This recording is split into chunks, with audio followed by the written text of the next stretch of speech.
Let's move on and talk about North Korea. You raised it, Governor Kasich. The threat posed by North Korea to the United States and its allies. The commander of American forces in South Korea said the North Korean leader, Kim Jong-un, would use a weapon of mass destruction if he thought his regime was being threatened. You have said the United States should start examining a strategy of regime change in North Korea. Let's be clear. Are you talking about getting rid of Kim Jong-un? Yeah, when you talk about regime change, Wolf, it means that regime change, that's what it means. And, you know, there's so much chaos in North Korea right now. There's a lot of reports of uncertainty and instability in that government. But look, here's what I think we ought to do, like, immediately, and we've been kicking the can down the road on this for, I don't know, 15 years. We should be intercepting the ships that are leaving North Korea so they're not selling this material or this technology or giving it to someone else. Secondly, same goes with the aircraft. Thirdly, we need to slap even tougher sanctions on North Korea because we really don't have the toughest sanctions on North Korea. We ought to talk about arming South Korea with a ballistic missile technology and of course, also Japan with ballistic missile technology. Because we're now starting to take a firm position, we have the attention of the Chinese. The Chinese are the best way to calm that regime down and get them in a position of where they back off. But when I say regime change, I don't have to talk exactly what that means. Look, I've been involved in national security for a long time.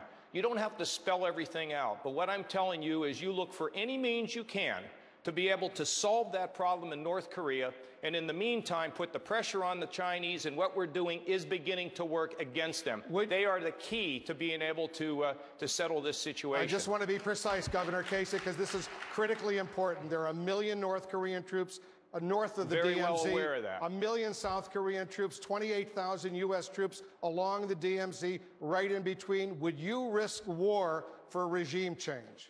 Wolf, again, it would depend exactly what was happening, what the situation was. But if there was an opportunity to remove the leader of North Korea and create stability, because I'll tell you, you keep kicking the can down the road, we're going to face this sooner or later. But in the meantime, I'm also aware of the fact there's 10 million people living in Seoul. So you don't just run around making charges. I have put it on the table that I would love to see regime change in North Korea. Now, perhaps the Chinese can actually accomplish that with this man who is now currently the leader. But the fact is we have to bring everything to bear. We have to be firm, and we've got to unite those people in that part of the world to stand firmly against North Korea and make sure we have the ballistic missile technology to defend ourselves. Mr. Trump. One thing I'd like to add to what the governor is saying, I think that we are now in a position, we owe $19 trillion because of the horrible omnibus budget that was approved 6 weeks ago. It's going to be $21 trillion. We can no longer defend all of these countries, Japan, Germany, South Korea. You order televisions, you order almost anything, you're getting it from these countries, whether it's a Mercedes-Benz or whether it's an air conditioning unit. They're coming out of these countries. They are making a fortune. Saudi Arabia, we are defending Saudi Arabia. Before the oil went down, now they're making less, but they're making plenty. They were making $1 billion a day. We defend all of these countries for peanuts. You talk about budgets. We have to start getting reimbursed for taking care of the military services for all of these countries. And Wolf, hold on. Dr. Carson, Dr. Carson. Hey, Wolf, let me just say this because he mentioned this. Look, we're all in agreement that the Japanese need to do more. We're all in agreement that the Europeans need to do more. But I hate to just tell everybody we are the leader of the world and we should put the pressure on them to do their job. No, there is no question about it. But at the same time, we also have to rebuild the military. Look, I have a balanced budget plan that cuts taxes, reforms regulations, but also builds the military, puts $100 billion more in defense. We need to rebuild our defenses, but I must also tell you, as a longtime reformer of the Pentagon, we must reform that building. We can't have a weapon system take 22.5 years. We have 800,000 bureaucrats working for DOD, performing bureaucratic functions when we ought to be putting these resources into strengthening the military. So we can do it all. Dr. Carson, we can do it all. How would you deal with North Korea? Okay, well, first of all, people say that I whine a lot because I don't get time. I'm going to whine because I didn't get asked about taxes. I didn't get asked about Israel. Hugh, you said you're going to be fair to everybody. You didn't ask me about taxes. I had something to say about that. Now, go ahead. This is your moment. Okay. We have a system of taxation in this country that is horribly wrong. You know, I never had an audit until I spoke at the National Prayer Breakfast. And then all of a sudden, they came in, they said, we just want to look at your real estate dealings. And then they didn't find anything. So they said, let's look at the whole year. And they didn't find anything. So they said, let's look at the next year and the next year. And they didn't find anything, and they won't find anything because I'm a very honest person. But the fact of the matter is the IRS is not honest, and we need to get rid of them. Now,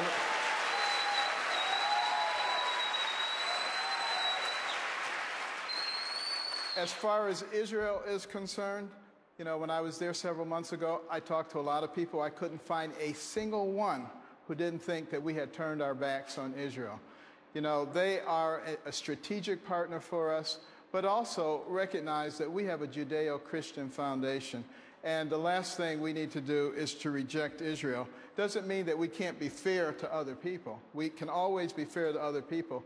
But, you know, it's like when you have a child. You know, you want to be fair to all the children around, but you have a special attention for your own child. And now, as far as North Korea is concerned, you know, Kim Jong-un is an unstable person, but he does understand strength. And I think we have to present strength to him. We should be encouraging the alliance with Japan and South Korea. We should be encouraging the placement of the THAAD, the Terminal High Altitude Area Defense, because that seems to disturb not only the North Koreans, but the Chinese as well.